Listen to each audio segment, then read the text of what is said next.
Welcome to This Week in Airline Safety. I'm your host, Todd Curtis. Today is November 14th, 2014, and we have a couple of items of interest this week.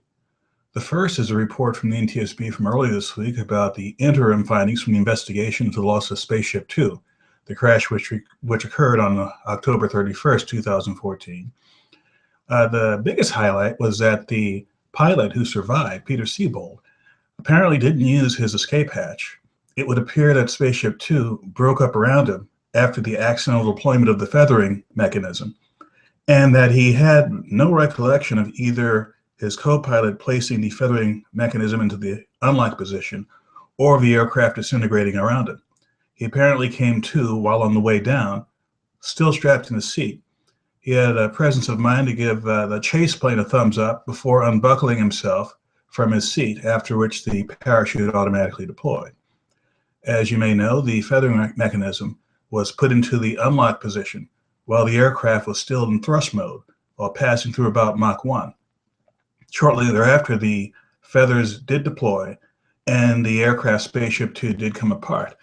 And the investigation is still ongoing, of course. It'll be several months before there are any findings as to what went on, and before the NTSB would have any suggestions as to what changes may or may not have to be made to the flight control system or to the feather lock position, a feathering system lock-unlock handle, rather, in order to prevent this sort of accident from happening in the future.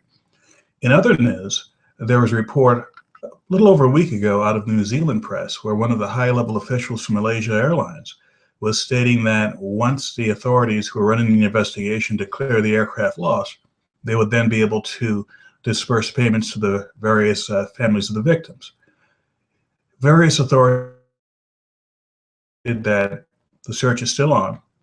Australia, which is leading the search effort, is still actively engaged in searching the Indian Ocean for any trace of MH370, and the aircraft has by no means been declared lost.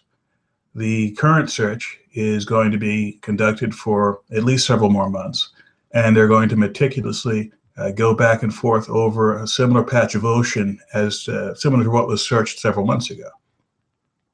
With that, that brings our... If you have any more questions or would like to find out more about the Spaceship Two event, please visit space.airsafe.com. If you have any questions about the search for flight MH370, we have information for that at mh370.airsafe.com. Thanks for listening. We'll see you next time.